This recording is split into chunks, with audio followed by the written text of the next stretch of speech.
Good evening, everyone. I'm so happy you all are here, and today we are supposed to give a quick revision of AEM, Aquatic Environment Management. And Most of the times we don't feel any questions, the presence of AEM in the question paper like JRF, SRF, NET, anything, because the AEM, the pattern, it is very similar. The paper, the questions will be very similar to aquaculture FRM. So we may not feel the presence, but still AEM has significant importance in the entrance exam like JRF and SRF. So I thought I have went through a lot of previous year's question papers, and I felt means some are very easy, so there is no point, or means at this point of time you have very limited time, so there is no point of time to revise all the easy questions which are repeated. So I thought few questions which are repeated in previous year's question papers, which are very tricky, and at that point of the exam time, we may easily forget the things in that pressure time, in that time period. So there are more chances, like we may overlook, or we may in confusion we may put the wrong answer. So I have selectively chosen those things, and I have added here. I have made a little crisp presentation. So maybe it may be like few people may feel like they know this, but still I'm pointing out, I'm emphasizing all those special repeated questions which are very tricky, and personally myself and my friends, they have experienced, they used to, means they know the answer, but during the exam time they have chosen the wrong option. So with this basic background, hi Kumar, with this basic background I would like to start my presentation.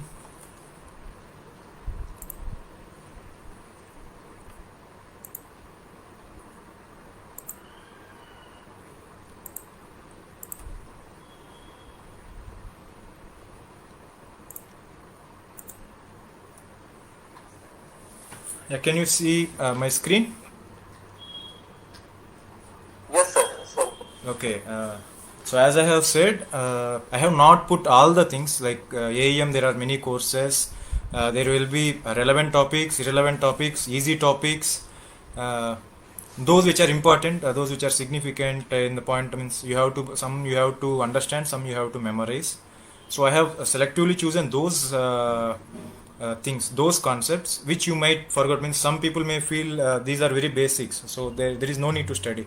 And even I am saying my own personal experience. I felt some are very basic, no need to revise them or study them. But later, when in the examination hall, I have seen them, and out of that pressure, and then that exam pressure at that 2.5 hour that time, I have chosen the wrong answer. So maybe from my own experiences and some of my friends' experiences, I have selectively chosen some topics which are very relevant, which you should emphasize on. Okay, I'm starting the talk. It's a super quick revision, final brush up of AEM. So we will look at the most important and anticipated concepts for ICAR, SRF and JRF exam. Here we go.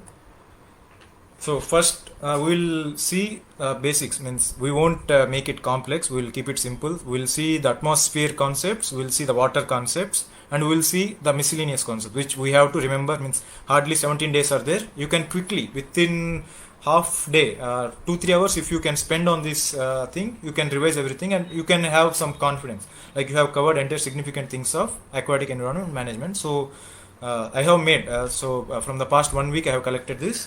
So here we go, and like that, first we will cover the basics of atmospheric concepts, like what is atmosphere, weather, the different types of clouds, the atmospheric layers, different types of heat, different types of heat, what you say, phenomena, the temperatures, different types of points, different types of instruments which will measure the atmospheric parameters, different temperature points, different weather patterns and phenomena. So this is very basic, we all know. We'll right from the basic, we'll see a quick glance.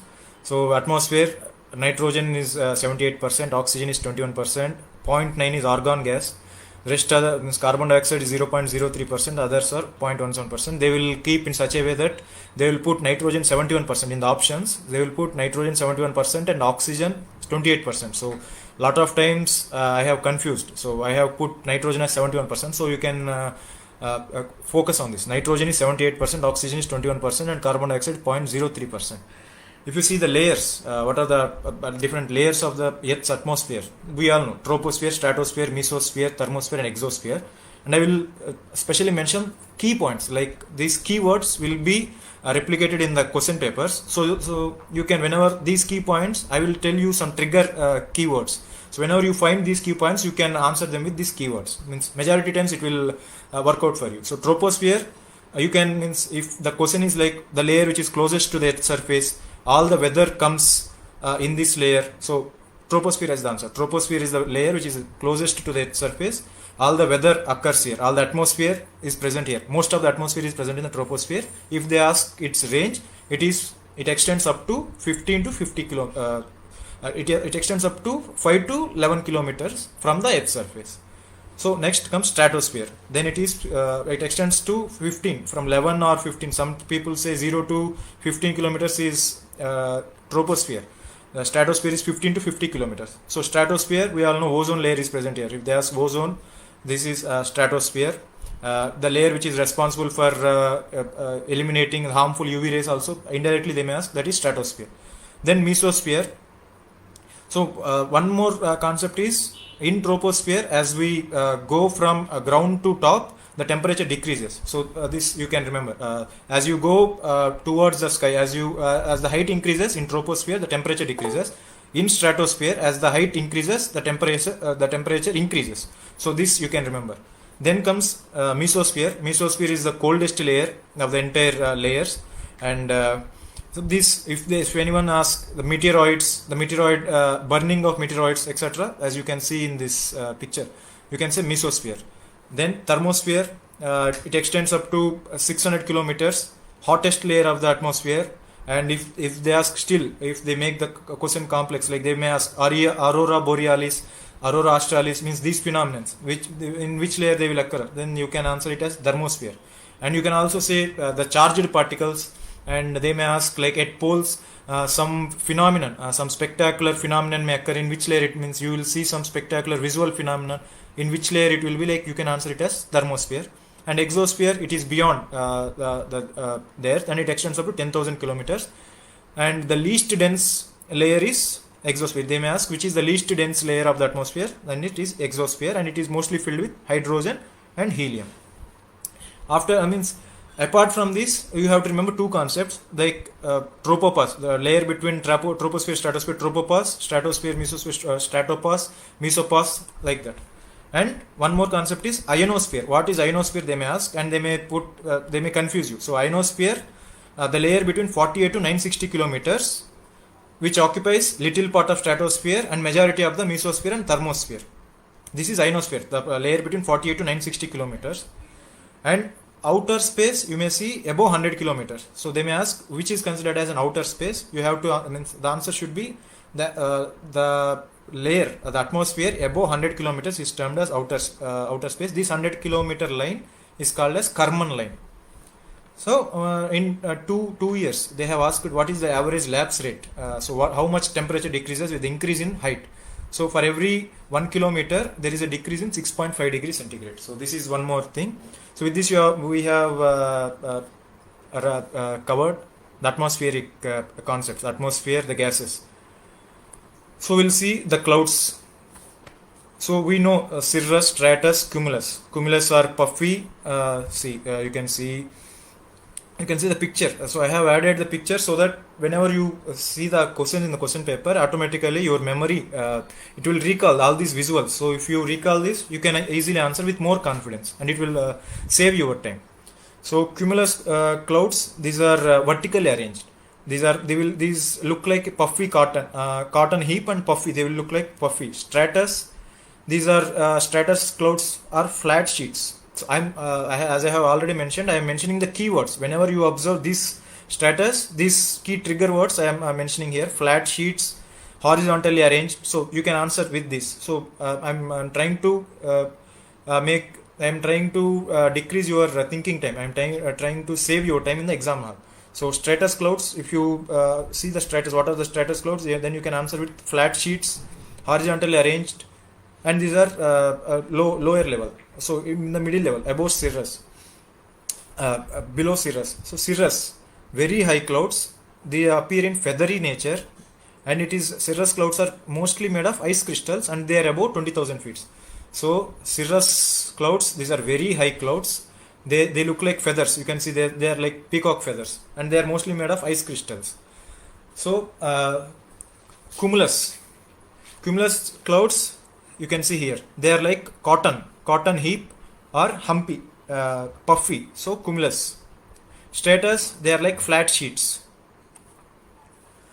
Again, you can see alto in the sense mid layer. Nimbo means rain. So these are, I'm telling the keywords. Nimbus, whenever you have observed the term nimbus, it means rain carrying. So cumulonimbus clouds, these are the clouds which will result in highest rains, thunderstorms, large intense rains with thunderstorms, which will produce heavy rains. So cumulonimbus is the heavy thunderstorm producing rains. Then nimbostratus, you can see here. Okay, then we have seen about the clouds. Then we will come to heat, the different types of heat formation, heat phenomena. So here conduction, convection, radiation. So conduction, when will conduction happens means conduction happens in solids. Conduction happens when there is difference in temperature, and in conduction there will be direct molecular collision. Okay, this is conduction. It will happen in solids. There will be direct molecular collisions, and whenever there is difference in temperature, from high temperature to low temperature, it will pass. So these 3 points, conduction will be the answer. And convection will happen whenever there is difference in density. In conduction, whenever there is difference in temperature. In convection, it will happen in fluids. So conduction will happen in solids, convection will happen in fluids. So whenever there is difference in density, convection happens. It will happen in fluids. Then comes radiation. We all know radiation, it doesn't require any medium. Even from the sun, the rays are coming through radiation to the earth. So there is no medium. So this doesn't require medium. Even in vacuum, this radiation occurs, and it happens mostly in the form of electromagnetic waves. So these 3 are the heat phenomena. Then comes the contour lines. Like you might be seen, you might have seen many things like isotherm, isobar, isoline, isolobar. So these are different lines. So isotherm is the line connecting two areas of same temperature. So isobar, again, lines connecting areas of same pressure. Isoline, points which connecting the line which is connecting points of equal elevation. So isoline is equal elevation, isobar is equal pressure, isotherm is equal temperature. So this is easy to remember. Then comes isolobar. I have seen in this 2009 and 2010. Isolobar means the line connecting the 2 points which is having equal charge change of pressure. So isobar is same pressure, isolobar is equal change of pressure. So the term change here, it is an addition. So isolobar is a line connecting 2 points which has equal change of pressure. These 2 points will have equal change of pressure, that is isolobar. And we will see some more, like they may ask sometimes in 2000s they have asked the average temperature of Earth's surface. Then you can answer like 14.9 degrees centigrade, 15 degrees centigrade. Weight of atmosphere, maybe if you can write somewhere. Weight of atmosphere, it is 5 quadrillion tons, like 5.2 into 10 power 18 kgs. And some paper they have asked what is the diurnal temperature range. Diurnal temperature range means what is diurnal? So a day. Diurnal temperature range, what is the maximum difference between the temperatures? Like maximum temperature is 40 degrees centigrade, minimum temperature is 15 degrees centigrade. So 40 minus 15 will be the diurnal temperature range. So average diurnal temperature over the land is 10 to 20 degrees centigrade. Some have given 20, some have given 15. So it is 10 to 20 degrees centigrade. And average diurnal temperature over the sea is 1 degree centigrade. So you should remember these numericals. So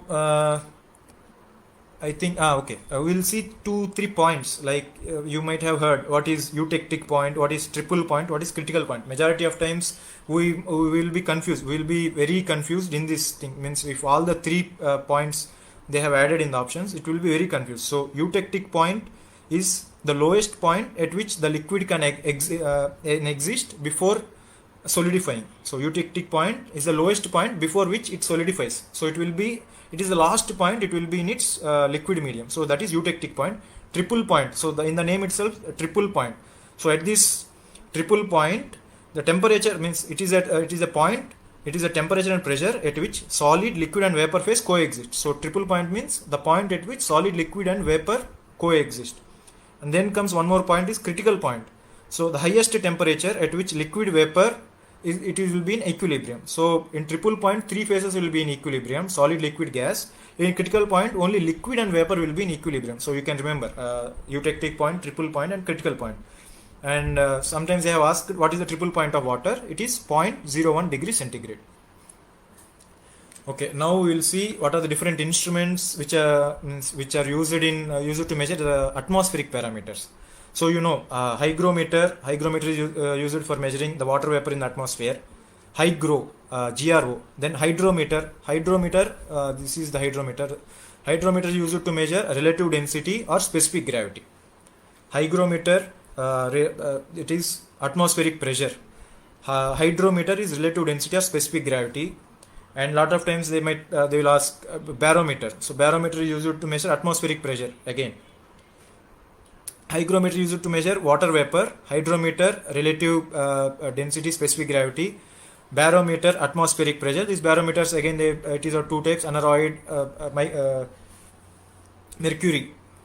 Then sometimes they may ask out of the box, what is pyranometer, means what is used for measuring global radiation. Then that is pyranometer. Then anemometer, anemometer is both wind speed and direction, and wind vane is only wind direction. Anemometer is both wind speed and direction.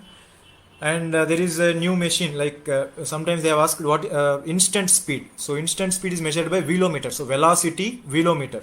Velometer is used to measure instant speed. And this is a new equipment, radio sonde, which they have asked in 2017. Radio sonde is used to measure temperature, pressure and humidity at the same time. So real time temperature, pressure and humidity, radio sonde. So we have seen the instruments for the atmosphere. Now we will see the weather pattern. So we know weather, climate, weather is a short term phenomenon, climate is a long term phenomenon, climate is over large area, weather is over a small area. And we know what is Coriolis force. So due to Coriolis force, many times they have asked objects at the objects at the northern hemisphere, they will deflect to right. Objects at the southern hemisphere, they will deflect to left. And sometimes they ask Coriolis force or Coriolis effect at the equator will be 0. So you have to remember Coriolis effect at the equator will be 0. And they have asked what is the difference between what are different cyclones, hurricane, typhoon, tornado, etc. So don't get confused. Cyclone, hurricane and typhoon, they are more or less similar. So in the western people, they will call them as hurricanes, typhoons. We Southeast Asian people, we call them as cyclones. So cyclones, hurricanes and typhoons, these are formed on oceans, or it means they have a huge large circumference. The hemisphere, the circumference will be large. So they are formed on ocean. Tornado, it is formed on land. So 2 times they have asked which is formed on land, which is formed on water or ocean. So tornado is formed on land. Cyclone, hurricane, typhoon, they are formed on ocean. And here you can see fog, mist, haze, smog, these things. So fog and mist, they are more or less same. So if in an environment, means on the ground, if you can't see beyond 1 kilometer on a flat ground, if you can't see beyond 1 kilometer, then it is fog. So fog is basically water droplets in the atmosphere. Mist is also same, the water droplets in the atmosphere, but you can see beyond 1 kilometer. So it is a minimized version of fog. Then comes haze. So haze, it will look like fog and mist, but haze, it is due to fine, small, dry particles which is made of pollution. So whenever you hear the term fine, small particles and pollution, that is haze. Then smog. If they ask it, what is the combination of smoke plus fog, it is smog. And sometimes one time they have asked what is the combination of industrial smoke plus fog, that is smog. So with this we have covered all the atmospheric conditions, all the atmospheric concepts, and repeated multiple times repeated questions of the previous ICR. So now we will see the water concepts. So here we will discuss different water bodies, names of different zones, the definitions, the organisms, their classifications, productivity, their classifications, sizes, weather patterns and phenomena. So many times we will get confused, like we will get mixed, we will get confused between the oceanic zones, the coastal zones, and the lake zones. So here you can see the continental shelf, continental slope, continental rise, oceanic basin. All these are the coastal concepts, the ocean concepts. Like you can see the epipelagic zone, mesopelagic zone, bathypelagic zone, abyssopelagic zone, hadal-pelagic zone, and you can remember their depths like 0 to 200 meters epipelagic, mesopelagic 200 to 1000, 1000 to 4000 bathypelagic, abyssopelagic is 4000 to 6000, and hadopelagic is beyond 6000. And trenches, if they ask, most of the trenches are present in which zone, means it is hadopelagic zone. And they will ask sometimes in match the following questions, they may ask different the other names like epipelagic zone, sunlight zone, mesopelagic zone, it is known as twilight zones, bathypelagic, the midnight zone, like that. So if you see the lake concepts, the lake, it will be like littoral zone, limnatic zone, profundal zone and benthic zone. So here it is different. It is like epipelagic, mesopelagic in the ocean concepts, and continental shelf. We know in FRM you might have seen that up to 200 meter continental slope, continental rise, the territorial, all these things. So we will see the lake concept like littoral zone, limnatic zone, profundal zone and benthic zone. So I will tell the keywords. Littoral zone, if you have seen the near shore area or shore area, dry land sloping up to the open water, it is littoral zone. Limnatic zone, the open water area of the pond, the open water area of the lake, it is known as limnatic zone. Profundal zone means it is the hypolimnion. Like you can, profundal zone, its synonym is hypolimnion, where the sunlight doesn't penetrate, which it will be below limnatic zone, that is profundal zone.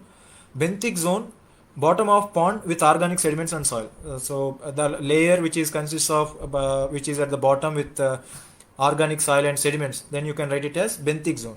And they may ask one question like what is compensation level, light compensation level. So where the photosynthesis is equal to respiration. So they may ask like which is the level where the photosynthesis is equal to respiration, then the light compensation level, that is the answer.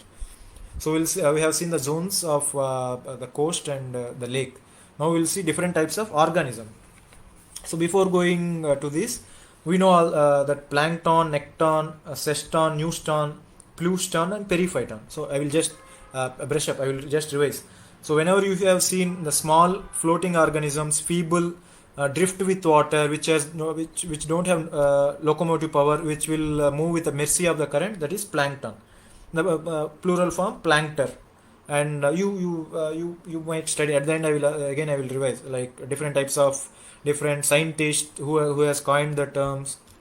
You can remember nekton, which is able to swim, which can swim against the current. So if you listen, I mean, if you got the terms like which is able to swim independently or which will swim against the current, that is nekton. Ceston means the living or organic particulate matter suspended on bodies of water. So living or non-living. If you see the living or non-living suspended particulate organic matter, then it is ceston. So neuston, small organisms that floats or inhabits on surface layer or right under the surface film, they are neuston. So that will remain right under the surface film, that is hyponeuston, on the surface layer epineuston. So surface layer here. Pluston. So if you see the term air-water interface, so organisms that are living on the air-water interface. So the term air-water interface is significant here. If you see the term air-water interface, that is pluston. And periphyton. Periphyton is those organisms that lives attached to submerged underwater surfaces. So preferably they will attach to the roots of the plants, aquatic plants. So they are periphyton, or some other submerged rocks, submerged bodies, submerged substrates. They are called as periphyton. So with this we have seen these are the different types of organisms. Now we'll see some more stratifications. Like some might have asked what is epilimnion, thermocline, hypolimnion. So epilimnion, it is a top layer. Thermocline or metalimnion, it is a middle layer. Hypolimnion, it is the bottom layer. Why these layers are formed means epilimnion is oxygen rich topmost layer. Thermocline, from epilimnion to hypolimnion there will be decrease in the temperature. So thermocline is a part. Sometimes they may ask thermocline is a part of. So thermocline is a part of metalimnion, where the temperature will decrease abruptly or rapidly. Rapid decline, abrupt decline of temperature. If you see the term, that is thermocline. So epilimnion, if you see the term, top shallow layer interacting with the sunlight, wind or warmth, more dissolved oxygen, that is epilimnion. The transit layer temperature DO rapidly decreases, that is metalimnion. Thermocline means abrupt decrease or rapid decrease, that is thermocline. Hypolimnion is deepest layer, a cold layer, dense water, temperature is 4 degrees centigrade, that is hypolimnion. So these are different thermal stratifications. And means there are different types of lakes. Sometimes they may ask what is holomictic, meromictic, monomictic, dimictic, polymictic. So holomictic, those lakes which has uniform temperature, density from top to bottom same density, and the lake water will completely get mixed. So the lake water is completely mixed, that is holomictic lake. So there will be uniform temperature. If you see the term uniform temperature, uniform density from top to bottom, that is holomictic, and the lake water is completely mixed. If you see the term layers are formed, no uniform mixing, there will be layers, then it is meromictic. So in meromictic, it is of different types: monomictic, dimictic, polymictic. Monomictic means mixing of the water in the lake once in a year, that is termed as monomictic. Again, it is cold monomictic, warm monomictic. And 2 times they have asked what kind of lake is Dal Lake, is what kind of lake. So it is monomictic lake. Dal Lake is the example of monomictic lake. Dimictic lake means the water circulation, the mixing will happen twice, spring overturn and fall overturn. So that is dimictic lake. And Lake Superior is the example of dimictic lake. Then polymictic lake, here the mixing will happen multiple times. So that is polymictic lake. So we have seen different types of lakes and different types of stratification in lakes. So now we will see what are the different classifications. So majority times they will ask the sizes, like what are the megaplankton, macroplankton, mesoplankton, microplankton, nanoplankton, picoplankton. Majority times they have asked this, and few times they have asked what are examples, like protozoans and ciliates falls under which types of plankton.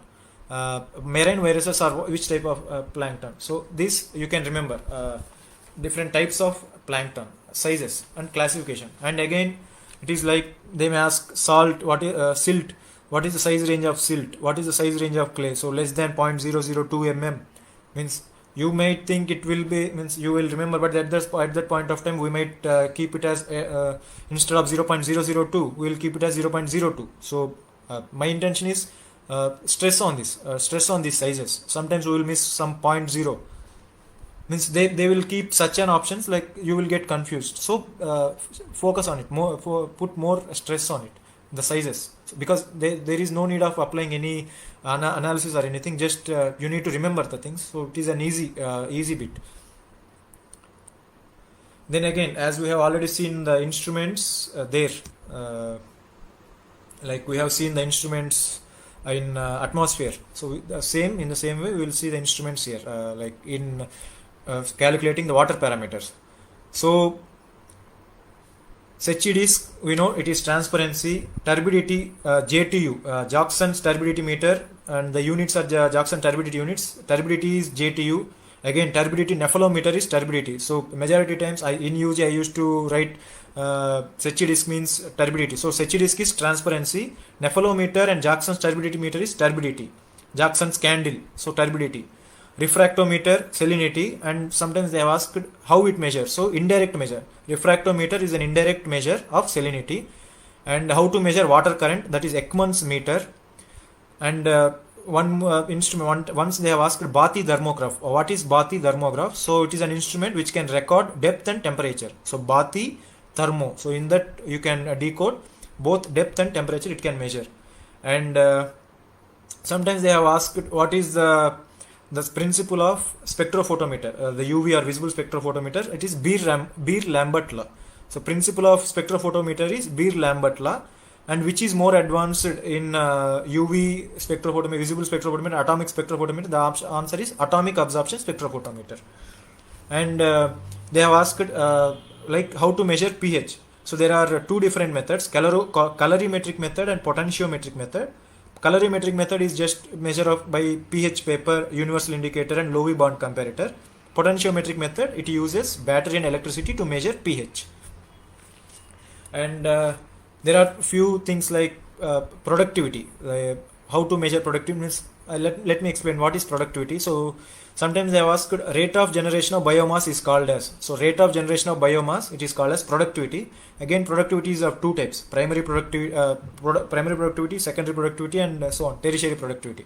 You might be knowing what is primary productivity means: the rate at which energy is converted to organic substances by photoautotrophs or chemoautotrophs. The rate at which energy is converted to organic substances, that is primary productivity. So primary productivity is estimated by different methods: light and dark method, 14C method, carbon method, carbon 14 method they used to say. Then remote sensing, chlorophyll method, standing crop method, etc. So and a few more times they have asked who has given the light and dark method. So Gardner and Gran, they have given the light and dark method. So carbon 14 method is given by Steeman and Nielsen. So many times they have asked this thing. And few times they have asked gross primary productivity. What is gross primary productivity? What is net primary productivity? And what are their units? So gross primary productivity is total influx of organic material. Net primary productivity is gross primary productivity minus respiration. Oxygen used for respiration, growth and maintenance. So GPP minus respiration is equal to NPP. Units of productivity is gram carbon per meter square per year. So now we have seen the instrument part. So I think this is the toughest part. Means majority of the people, they have went wrong in this. So chemical method, different chemical methods, different analytical chemistry, what kind of methods, what is the reagent there, what is the titrant there. So these kind of things they have asked in the past. So few question papers I have gone through. There they have found out this. So there are like if you are using cell constant, what you are trying to get. So that is electric conductivity. If you find the term cell constant, that is related to electric conductivity. And how you will measure salinity means salinity can be measured by using chlorinity value, refractometer and conductivity value. So all the three, chlorinity value, refractometer and conductivity value, will be used to measure salinity. So if there is a chance, you can write like salinity formula is 30 plus 1 plus 805 into chlorinity in ppm. Salinity is equal to 30 plus 1.805 into chlorinity, and conductivity is means by using conductivity, how you can calculate salinity means electric conductivity into 0.64 is equal to salinity. So in estimation of chlorinity, sometimes they have asked what is the indicator in the estimation of chlorinity. In the estimation of chlorinity, what is the indicator? So potassium chromate is the indicator in the estimation of chlorinity, and silver nitrate is the titrate. So silver nitrate is the titrate, potassium chromate is the indicator in chlorinity. You might be knowing the total solids, total dissolved solids. They have asked only once. Total dissolved solids is equal to what it is. So total suspended solids, what it is. So only once it has, and it is easy to answer. Then comes DO. We have seen chlorinity and salinity. Then comes DO. DO, it is measured by using, we all know, Winkler's method, polarographic method. So Winkler's method, they will ask what is the kind of means what kind of method is Winkler's method. So it is iodometric titration method. And there, what is the titrant? So in Winkler's method, sodium thiosulfate is the titrant. Again, in measuring the dissolved oxygen, polarographic method is one more method. So they have asked two times, which is the rapid method of measuring DO. They will give options: polarographic method, Winkler's method. So polarographic method is the rapid method for measuring the DO. So DO, for the calculation of DO, the formula is N into V into 8 into 1000 by sample volume. N into V into 8 into 1000 by sample volume. So with this we have seen a DO. Now free carbon dioxide. So what is the formula for to measure the free carbon dioxide? Means N into V into 1000 into 44 by sample volume. In previously N into V into 8 by sample volume. Here it is N into V into 1000 into 44 by sample volume. In the measurement of CO2, what is the titrant used? So they have asked 3-4 times. What is the titrant used in the measurement of free carbon dioxide? So titrant is sodium hydroxide. In the measurement of free CO2, the titrant is sodium hydroxide. Then comes total alkalinity, total hardness. So total alkalinity, it is a mixture of two, so phenolphthalein alkalinity and methyl orange alkalinity, and they have asked 2 times. What is bicarbonate alkalinity? So you have to answer bicarbonate alkalinity is methyl orange alkalinity. Then how to measure phosphorus? So in phosphorus there are 2 methods: stannous chloride method, ascorbic method. So 2 times they have asked you have to put both stannous chloride method and ascorbic method. So phosphorus, both stannous chloride method and ascorbic acid method. Then comes organic carbon. How to measure organic carbon?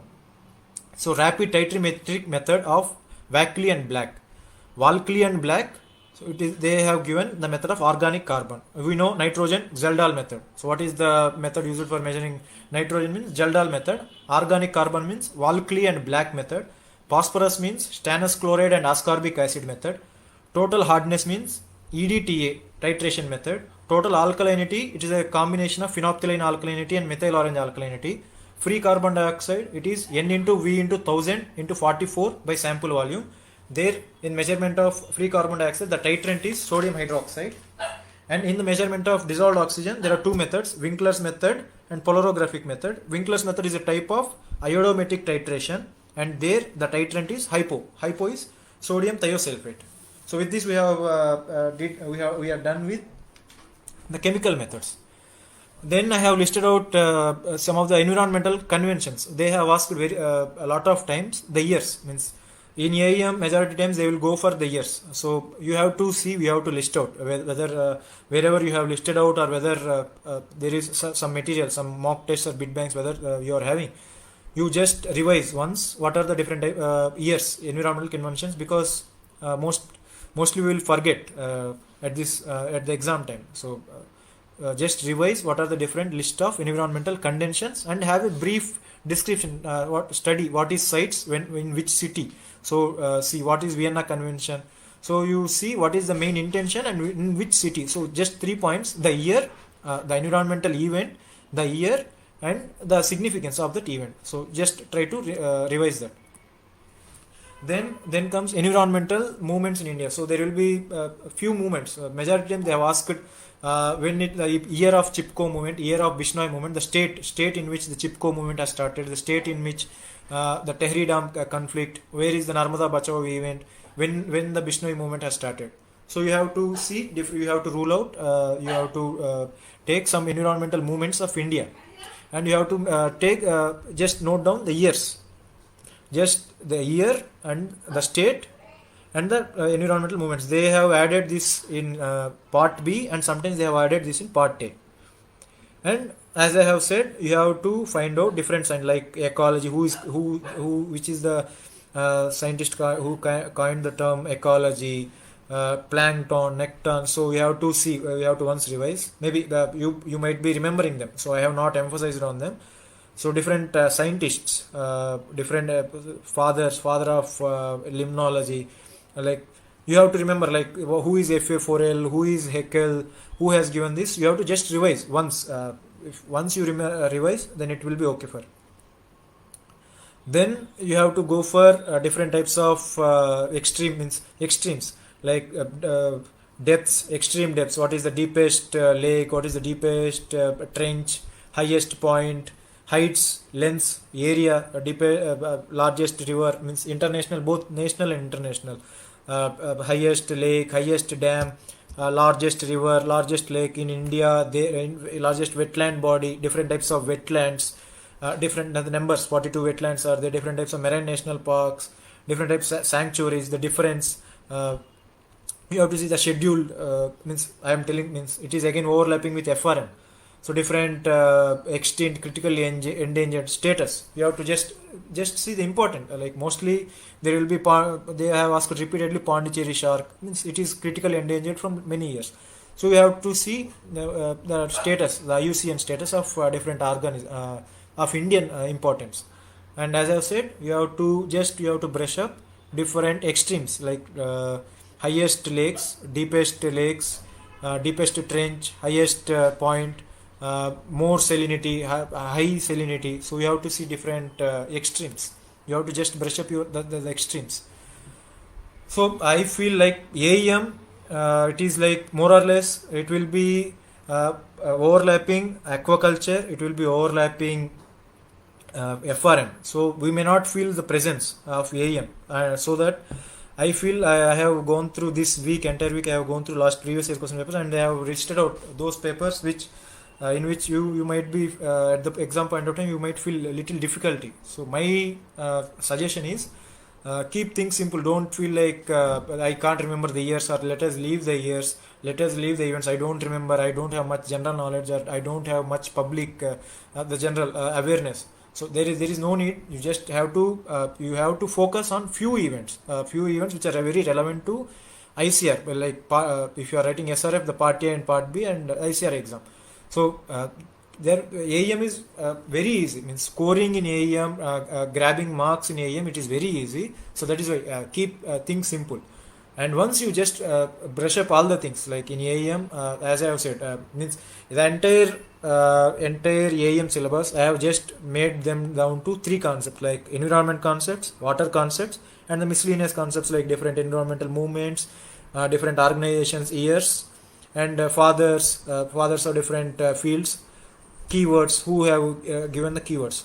From AEM, more means 90% of the cases they have given only this. They have covered only this. Trust me.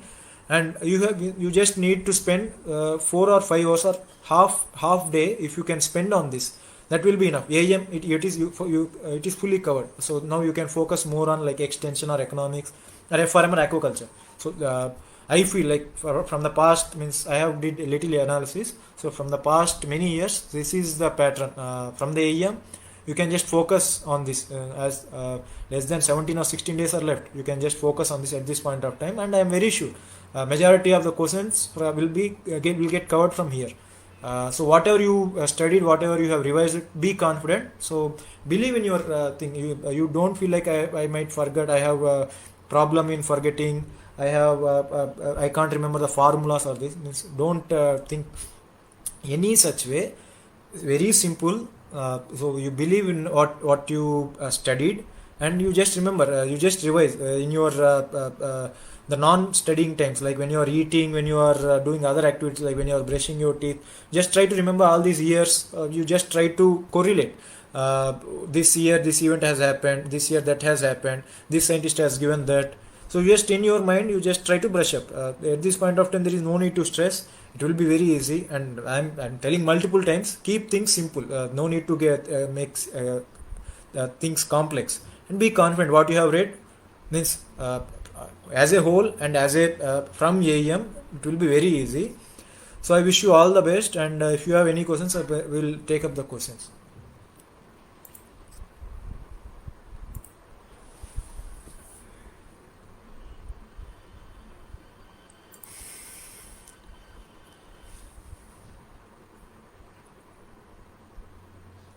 Yeah, any participants, if they need any clarification or any question, like I have given a very short and crisp presentation, so on which you can focus on. At this point of time, you have only 16 or 17 days left.